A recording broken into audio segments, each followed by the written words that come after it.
magbasa. Usa ang totoo nagikan sa pagpamati sa mensahe ug ang nabati nagikan sa pulong ni Kristo. Okay. Klaro dira na busa ang pagtuo nagikan sa pagpamati sa mensahe nga nabati gikan sa pulong. So, atong faith, ang atong pagminaw requires faith. So, ang atong pagminaw, we build faith. So, kay sa inyong bitaw nga, dili gyud nato ma-absorb ang atong gipaminaw, dili ma-absorb nato ang ipagtunan sa pulong sa Ginoo. Without faith, without pagtuo nga kana pulong sa Ginoo, kana pulong ni Kristo. No? It requires faith sa ato. So, I want to open your heart nga sa pagminaw aron. It means you have faith. Di kay ingon nga dili ni ako ang mensahe, but it is rather the words of the Lord. So, I want you, so how to build faithfulness towards God. So, there are 4 points na itong mag-isgutan. First point is knowing who He is. I know, nag-discuss naman kami, nagwalabugan na kinsa ka ang Ginoo. I know na nato yung mga gamay nga kung ano kinsa si God sa atong ginabuhi. But biblically, God is our mediator, refuge, dagan nga describes about Christ, about our God.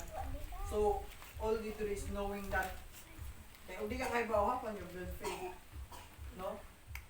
Masabi mo pagsalig sa katao ba kakaila? No? Nakay bignagihay, nakay sakyanan niya or nakay balay. Mubakasyon ka. Ay kung igna nga imong binlan sa balay is katong tao nga makakaila. Nakasali ka sa ligan. So adto gyud kas tao nga kasaligan. Adto gyud kas tao nga yung to ka nga kasaligan, kabinlan, kapiyalan. No? So, in terms of that, how can you surrender your life towards God without knowing Him who He is? No, saan mo pag-surrender niya kay Buhay? Saan pag-rely mo sa Ginoo? O wala dyan ka mismo kaila sa iya. Unsa siya, insa siya. No? Wala, o kato i-relate with dito atong mga friendship. Di lang mo salig sa atong kuwan, di yun na kaila. It means, pwede friends na mo, but di mo, waka kaila niya ang kinsa siya.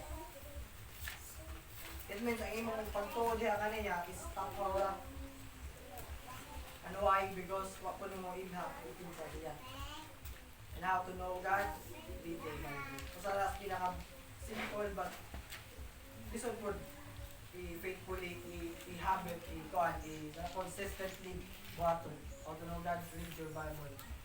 Read our Bible. Kaya kami ginato makuhan. But, usa sa mga pinaka-the best good sa lihok sa Ginoo is kanang usama ilan nato siya is kanang bitong hatagan na kita niya ang mga pagsulat.